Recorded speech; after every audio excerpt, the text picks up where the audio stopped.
بسم الله الرحمن الرحيم.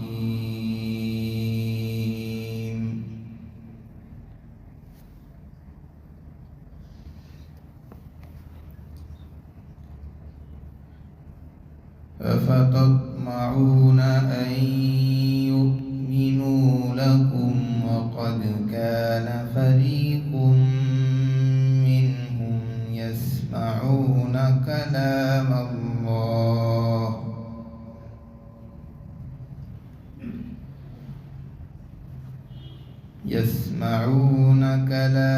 الله ثم يحرفونه من بعد ما عقلوه وهم يعلمون.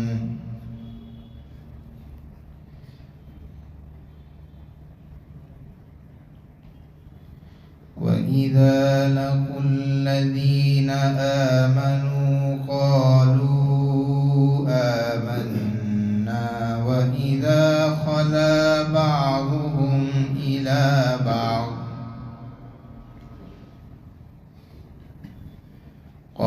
قالوا أتحدثونهم بما فتح الله عليكم ليحاجوكم به عند ربكم أفلا تعقلون.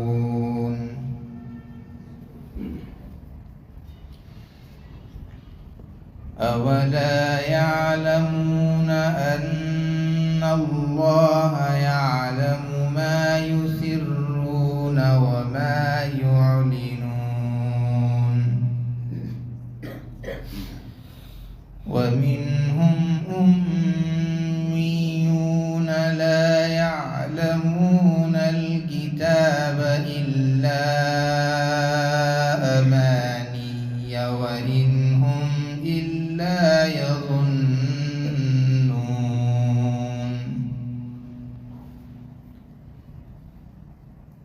فويل للذين يكتبون الكتاب بأيديهم ثم يقولون هذا من عند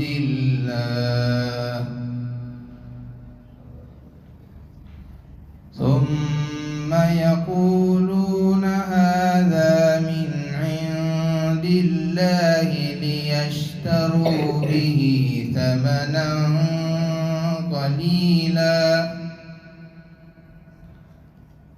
فويل لهم مما كتبت أيديهم وويل لهم مما يكسبون. وقالوا لن تمسنا النار إلا أياما معدودة قل أتخذتم عند الله عهدا فلن يخلف الله عهده أم تقولون على الله ما لا تعلمون. بلى من كسب سيئة وأحاطت به خطيئته فأولئك أصحاب النار هم فيها خالدون. والذين آمنوا وعملوا الصالحات أولئك أصحاب الجنة هم فيها خالدون. صدق الله العظيم.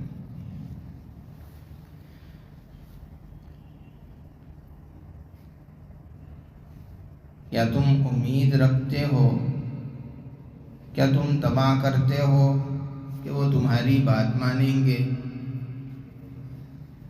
اور یہ کہ ان میں سے ایک فرقہ ایسا ہے جو اللہ کا کلام سنتا ہے پھر جان بوجھ کر کے اس میں تحریف کر دیتا ہے، حالانکہ وہ جاننے والے ہیں۔ اور جب وہ ایمان والوں سے ملتے ہیں تو کہتے ہیں کہ ہم ایمان لائے، اور جب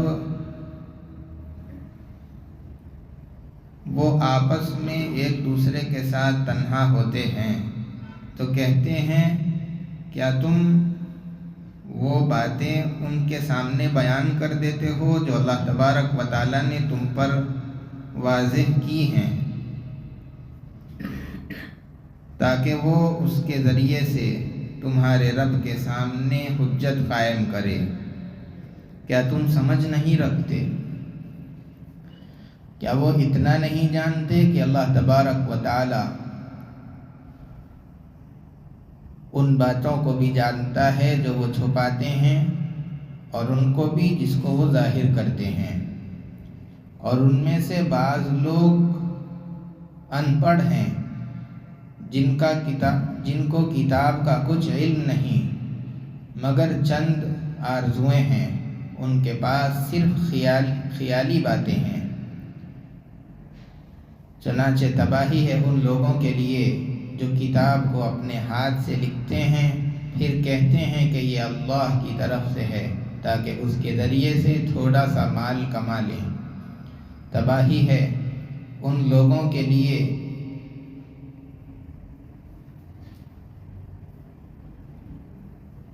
اس لکھی ہوئی چیز کی وجہ سے جس کو ان کے ہاتھوں نے لکھا، اور تباہی ہے ان کے لیے جو کچھ انہوں نے کمایا ہے۔ وہ لوگ کہتے ہیں کہ ہم کو آگ نہیں چھوئے گی مگر چند روز۔ آپ کہہ دیجئے کیا تمہارے پاس اللہ کا کوئی قرار نامہ ہے کہ اللہ تعالیٰ اپنے عہد کی خلاف ورزی نہیں کریں گے، یا تم اللہ تبارک و تعالیٰ پر ایسی بات کہہ رہے ہو جس کا تم کو علم نہیں؟ یقیناً جنہوں نے برائی کمائی اور اس کے گناہوں نے اس کا احاطہ کر لیا، وہی لوگ جہنم والے ہیں، وہ اس میں ہمیشہ رہیں گے۔ اور جو لوگ ایمان لائے اور نیک اعمال کیے وہ جنت والے ہیں، وہ اس میں ہمیشہ رہیں گے۔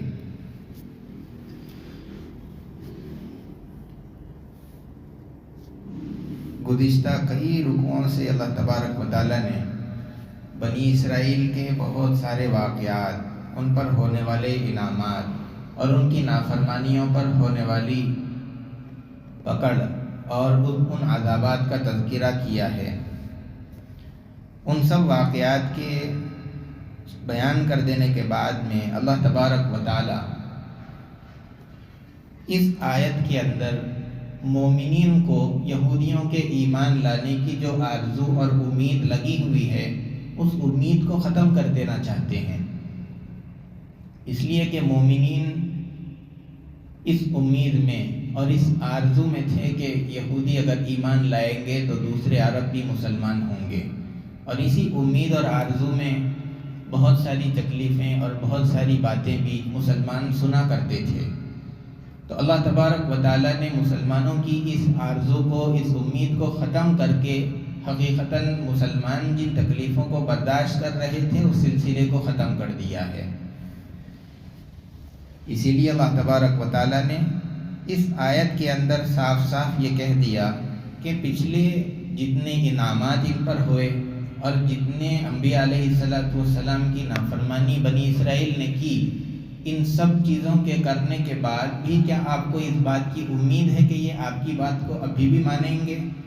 اس طرح کی کوئی بات نہیں، اس لیے کہ ان میں سے ایسے لوگ بھی ہیں جو اپنے ہاتھ سے خود اللہ کا کلام لکھتے ہیں، اپنی باتیں اس کے اندر شامل کرتے ہیں، تورات بھی لکھتے ہیں، خلط ملط کر کے لوگوں کو وہ چیز سستے میں بیچ دیتے ہیں اور یہ کہتے ہیں کہ یہ اللہ کا کلام ہے، ہم کم قیمت کے اندر یہ چیز تم کو فروخت کر رہے ہیں۔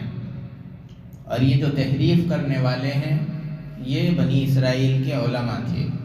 ان لوگوں نے تورات کے اندر جو چیزیں حلال تھی اس کو حرام کر دیا، اور جو حرام تھی اس کو حلال کر دیا۔ رشوت لے کر کے غلط مسائل عوام الناس سے بیان کرتے تھے۔ ہاں، جہاں کہیں پر رشوت کے ملنے کا امکان نہ ہو اور جہاں پر اپنے مقام کے گھٹ جانے کا اندیشہ نہ ہو تو وہاں پر صحیح مسئلہ بنی اسرائیل کے علماء بتا دیا کرتے تھے۔ اسی چیز کو اللہ تبارک و تعالی اس آیت کے اندر بیان فرما رہے ہیں۔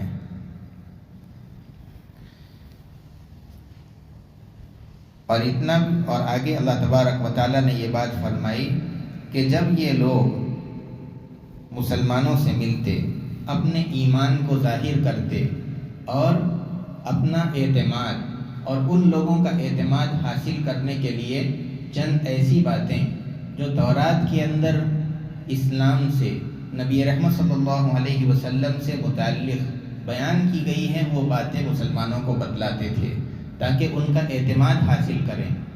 اور اس طرح سے جو کرتے تھے منافقین، ان کا عمل اس وجہ سے ہوا کرتا تھا تاکہ وہ لوگ مسلمانوں کے جو راز ہے اس کو معلوم کرنا چاہتے تھے، اور دوسرے جو ان کے یہودی ہیں ان لوگوں تک ان رازوں کو پہنچانا چاہتے تھے۔ اور دوسری وجہ یہ تھی کہ یہ لوگ جو مسلمان حقیقتاً مسلمان تھے، سچے پکے مسلمان، ان لوگوں کو بھی راہ راست سے بھٹکانا چاہتے تھے۔ اسی لیے یہودیوں کا ایک گروہ ایسا تھا جو اپنے ساتھ والوں سے یہ کہتا تھا کہ جو کچھ مسلمانوں پر اترا ہے دن کے ایک حصے میں اس پر ایمان لاؤ اور دن کے آخری حصے میں اس چیز سے انکار کرو۔ اس کے ذریعے سے جو مسلمان اسلام پر جمے ہوئے ہیں ان کے پیر بھی ڈگمگا جائیں گے اور وہ بھی مذہب حق سے پیچھے ہو جائیں گے۔ ان کا یہ ارادہ تھا، اسی لیے وہ لوگ اس طرح کا عمل کیا کرتے تھے۔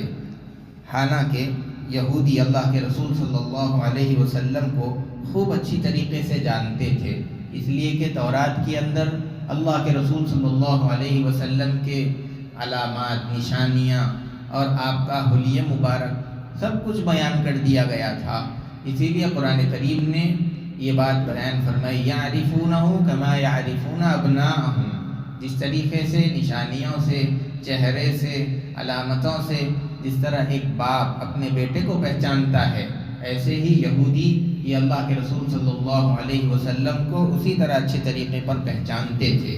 حضرت عبداللہ ابن سلام رضی اللہ تعالیٰ عنہ جو کہ یہودیوں کے بڑے عالم تھے، جب انہوں نے اسلام قبول کیا تو انہوں نے بھی یہی بات مسلمانوں سے کہی تھی کہ اللہ تبارک و تعالیٰ نے حضور پاک صلی اللہ علیہ وسلم کی نشانیاں تورات کے اندر یہودیوں پر واضح طور پر بیان فرما دی تھی۔ اس آیت کے اندر تو یہ بات بتائی گئی کہ جب یہ لوگ اپنے مسلمانوں کے ساتھ ہوتے تو ایمان ظاہر کرتے، لیکن جب دوسرے یہودیوں کے پاس جاتے، اپنے ہی لوگوں کے پاس میں جاتے تھے، تو دو بڑے سردار یہودیوں کے ہوا کرتے تھے، وہ لوگ ان چھوٹوں کو ڈانٹتے اور غصہ کرتے کہ تم تورات کے اندر جو اللہ تعالیٰ نے ہم کو سکھلایا ہے، ہم کو بتلایا ہے، یہ بات تم جا کر کے مسلمانوں سے کیوں کہتے ہو؟ اس طرح پر ان کو ڈانٹتے تھے اور یہ کہتے تھے کہ اگر اس طرح سے تم بتاتے رہو گے تو یہی بات مسلمان کل اللہ کے دربار میں بھی کہیں گے کہ ان کی کتاب میں بھی ہمارے نبی کے بارے میں موجود تھا لیکن پھر بھی انہوں نے نہیں مانا۔ اس طریقے پر ہماری کتاب کے اندر جو بات موجود ہے وہی بات ہمارے ہی خلاف میں اللہ کی بارگاہ میں حجت بن جائے گی، اسی لیے تم ہماری کتاب کی باتیں جا کر کے مسلمانوں کے سامنے مت بتاؤ۔ اس طریقے سے ان کے علماء اور جو پڑھے لکھے بڑے سردار تھے وہ لوگ اپنے چھوٹوں سے یہ بات کہتے تھے۔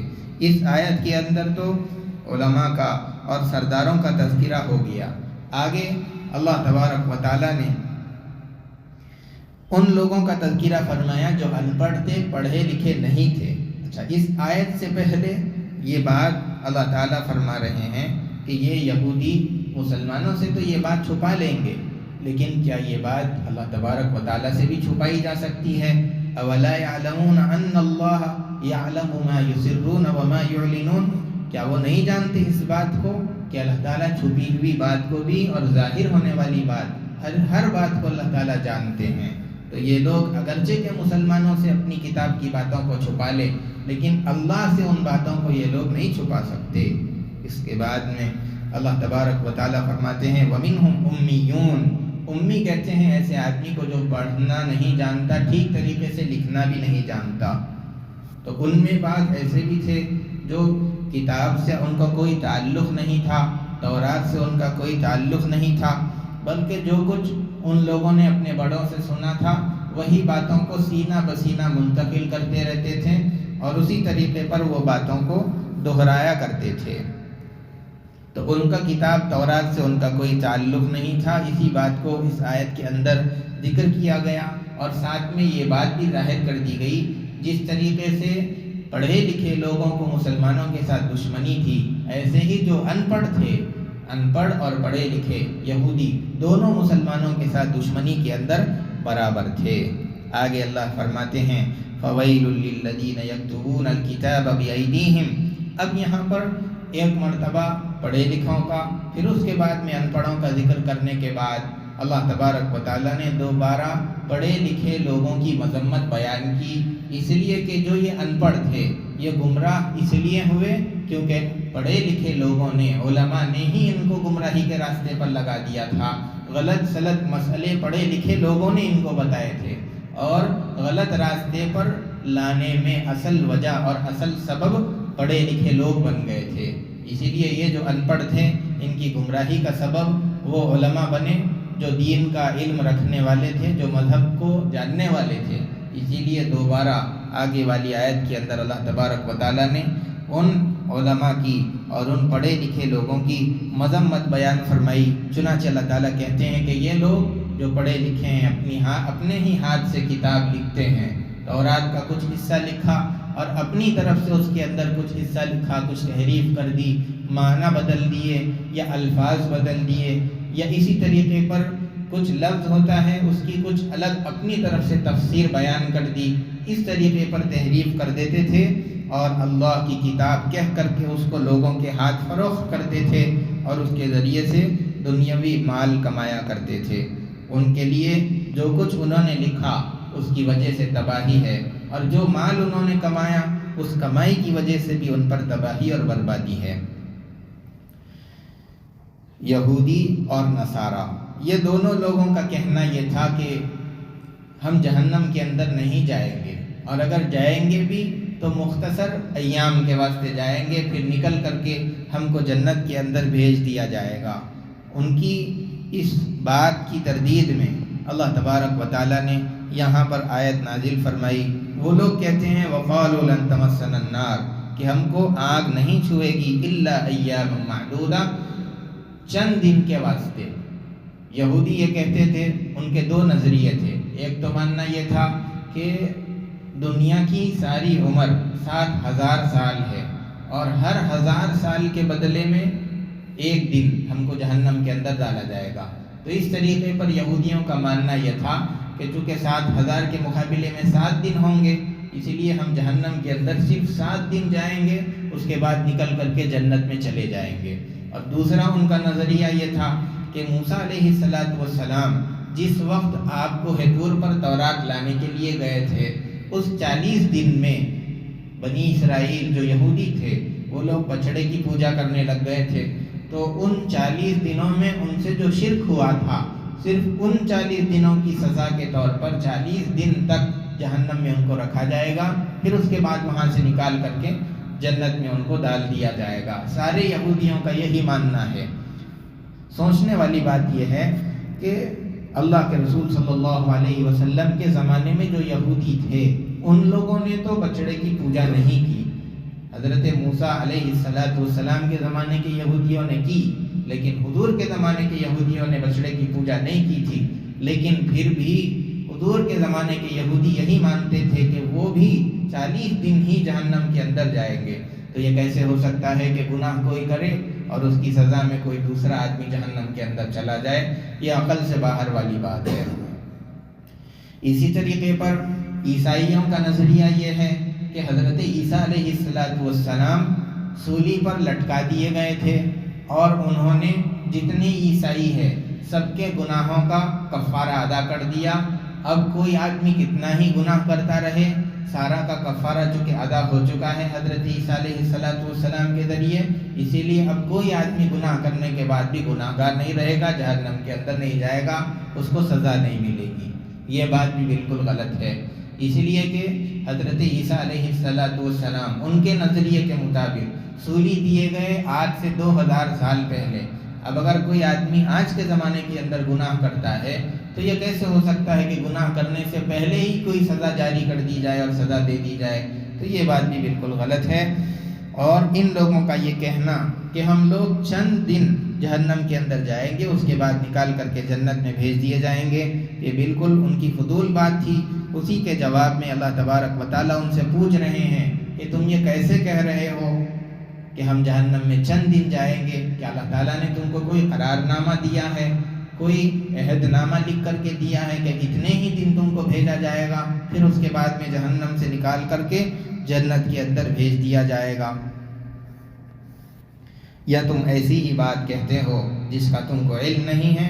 اور حقیقت میں یہی بات ہے کہ یہ لوگ اللہ تبارک و تعالیٰ پر جھوٹ کہہ رہے ہیں۔ آگے اللہ تعالیٰ فرماتے ہیں بلا من کسب سیئۃ، جس نے برائی کمائی، یہودی اور نصارہ، ان لوگوں نے، یہودیوں نے کہا عزیر ابن اللہ، کہ حضرت عزیر علیہ السلام یہ اللہ کے بیٹے ہیں، اور نصارہ نے کہا وقالت النصارى المسیح ابن اللہ، کہ حضرت عیسیٰ علیہ السلام یہ اللہ کے بیٹے ہیں۔ تو ان لوگوں نے اللہ تبارک و تعالیٰ کا بیٹا بنا دیا۔ انسان یہ اللہ کا بیٹا نہیں ہو سکتا، بلکہ اللہ تبارک و تعالیٰ اولاد سے، ماں باپ سے، ہر تعلق سے، ہر نسبت سے پاک ہے، وہ تنہا وہ اکیلے ہیں۔ جب انہوں نے ایک بیٹا اللہ کے لیے تجویز کر لیا تو اس سے بڑی برائی کوئی نہیں ہو سکتی۔ اسی کو یہاں پر بتایا من کسب سیئۃ، جس نے گناہ کمایا، وَأَحَاطَتْ بِهِ خَطِيئَتُهُ، اور اس کے گناہ نے اس کو گھیر لیا۔ گناہ کے گھیر لینے کا مطلب یہ ہے کہ اس نے کوئی ایسا گناہ کر دیا کہ اس کے بعد اس کا کوئی نیک عمل آخرت کے اندر قابل قبول نہیں ہوگا۔ اس کو کہتے ہیں گناہ کا گھیر لینا۔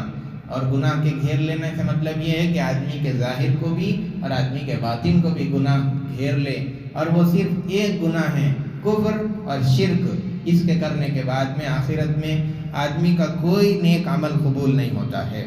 اسی لیے اس کو یہاں ذکر کر دیا وَأَحَاطَتْ بِهِ خَطِيئَتُهُ فَأُولَٰئِكَ أَصْحَابُ النَّارِ، وہی لوگ جہنم والے ہیں، ہم فیہا خالدون، وہ اس کے اندر ہمیشہ رہنے والے ہیں۔ جب انہوں نے، یہودیوں نے حضرت عیسیٰ علیہ السلام کی نبوت کا انکار کیا اور ساتھ میں حضرت محمد صلی اللہ علیہ وسلم کی نبوت کا انکار کر دیا، تو پھر اب یہ دونوں نبیوں کی نبوت کا انکار کر دینے کی وجہ سے کافر ہو گئے، جس کی وجہ سے یہ ہمیشہ جہنم کے اندر رہنے والے ہیں۔ آگے اللہ تبارک و تعالیٰ نے یہ بات بھی فرما دی والذین آمنوا وعملوا الصالحات، ہاں جنت کے مستحق وہ لوگ ہیں جو ایمان لائیں گے نبی آخر الزمان صلی اللہ علیہ وسلم پر، اور صرف ایمان ہی نہیں بلکہ وعملوا الصالحات، نیک اعمال کریں گے۔ اولئک اصحاب الجنہ، وہی لوگ ہیں جو جنت والے ہیں اور وہ جنت کے اندر ہمیشہ رہنے والے ہیں۔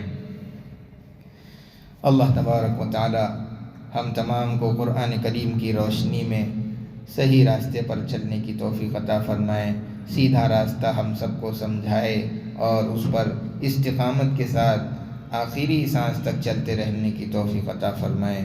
سبحان ربک رب العزت عما یصفون والسلام علی المرسلین والحمد للہ رب العالمین۔ انشاءاللہ آئندہ درس 24 دسمبر کو ہوگا۔